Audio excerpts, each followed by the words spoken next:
విజయనగరం ఉగ్ర కుట్ర కేసులో దేశవ్యాప్తంగా 16 ప్రాంతాల్లో ఎన్ఐఏ అధికారులు సోదాలు చేశారు. మరిన్ని వివరాలు మా ప్రతినిధి నాగార్జున అడిగి తెలుసుకుందాం.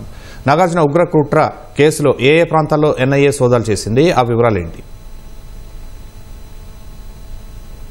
విజయనగరంలో కలకలం సృష్టించినటువంటి ఉగ్ర కుట్ర కేసుకు సంబంధించి ఇదివరకు ఎన్ఐఏ దర్యాప్తు కొనసాగుతుంది. ఇందులో భాగంగా ఈ రోజు కీలకమైనటువంటి సోదాలు చేసినట్టుగా తెలుస్తుంది. ఈ సోదాల్లో భాగంగా పలు కీలకమైనటువంటి డిజిటల్ పరికరాలు, డాక్యుమెంట్లు, నగదు, అనుమానాస్పద వస్తువులు కూడా స్వాధీనం చేసుకుంది. మొత్తం 16 ప్లేసులు అంటే మొత్తం ఆంధ్రప్రదేశ్, తెలంగాణ, తమిళనాడు, జార్ఖండ్, ఉత్తరప్రదేశ్, బీహార్, మహారాష్ట్ర, ఢిల్లీ, మొత్తం ఈ రాష్ట్రాలు 8 రాష్ట్రాల్లో 16 చోట్ల సోదాలు చేసింది.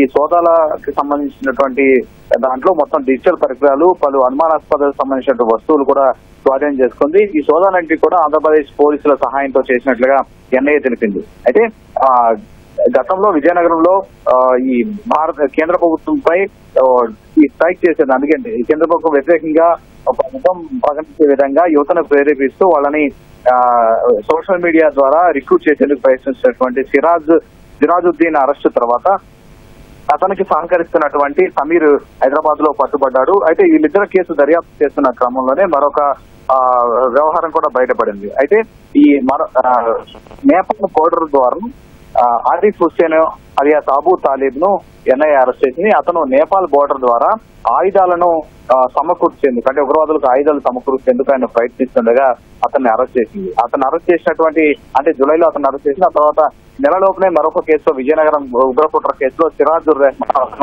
దగ్గర ఐఈడీకి సంబంధించినటువంటి పలు పరికరాలు కూడా స్వాధీనం చేస్తారు. సో ఉగ్రకుట్ర లింకులకు సంబంధించినటువంటి వ్యవహారంలో వీళ్ళంతా కూడా ఇన్స్టాగ్రామ్, ఫేస్బుక్, టెలిగ్రామ్, సిగ్నల్ వంటి సోషల్ మీడియా ప్లాట్ఫామ్ ని ఉపయోగించి సిరాజ్ అండ్ సమీర్ కూడా సంప్రదింపులు జరుపుతున్నారు.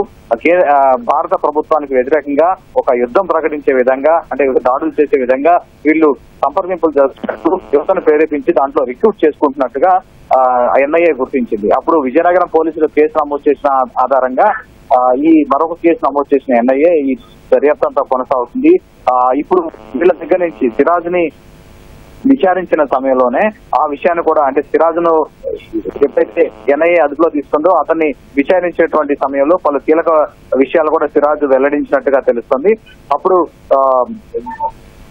ఇతని వద్ద స్వాధీనం చేస్తున్న ఐడి కూడా కొనుగోలు, ఢిల్లీ నుంచి ప్రత్యేకంగా కొనుగోలు చేసినట్టుగా అతను పోలీసులకి వెల్లడించడం, అతను ఎన్ఐఏ దర్యాప్తు అప్పుడు విజయనగరం పోలీసుల సహకారంతో, అంటే ఇద్దరు కలిసి విజయనగరం పోలీసులు దర్యాప్తు చేసినటువంటి క్రమంలోనే ఎన్ఐఏ కూడా విజయనగరం వెళ్లి ప్రత్యేకంగా దర్యాప్తు చేసింది. ఆ తర్వాత పలు చోట్ల సోదాలు చేసింది.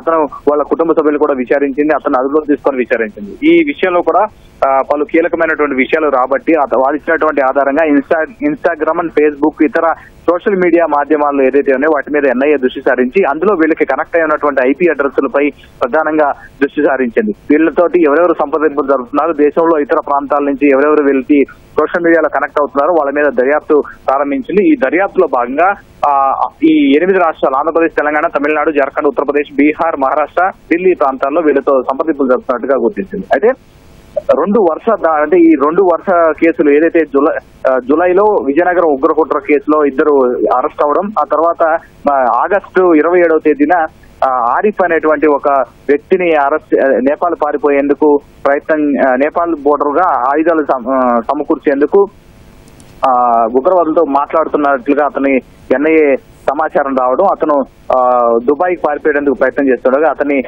అరెస్ట్ చేశారు. ఈ 2 నెలల వ్యవధిలో 2 ఉగ్రకుట్ర కేసులు ఎన్ఐఏ భగ్నం చేసింది. సో దీనికి సంబంధించిన వివరాలు కూడా స్పష్టంగా ఈ ప్రెస్ నోట్ లో కూడా విడుదల చేసింది. మొత్తం ఈ విచారణ తర్వాత, అంటే ఈ సోదాల తర్వాత ఈ ఐపీ అడ్రస్లు సేకరించినటువంటి ఇన్స్టాగ్రామ్ సంబంధించినటువంటి, ఫేస్బుక్ సంబంధించిన ఐపీ అడ్రస్ ద్వారా మరికొంతమంది వివరాలు బయటకు వచ్చే అవకాశం ఉందని మనకు తెలుస్తుంది. ఎన్ఐఏ అదేవిధంగా దర్యాప్తు కొనసాగిస్తోంది.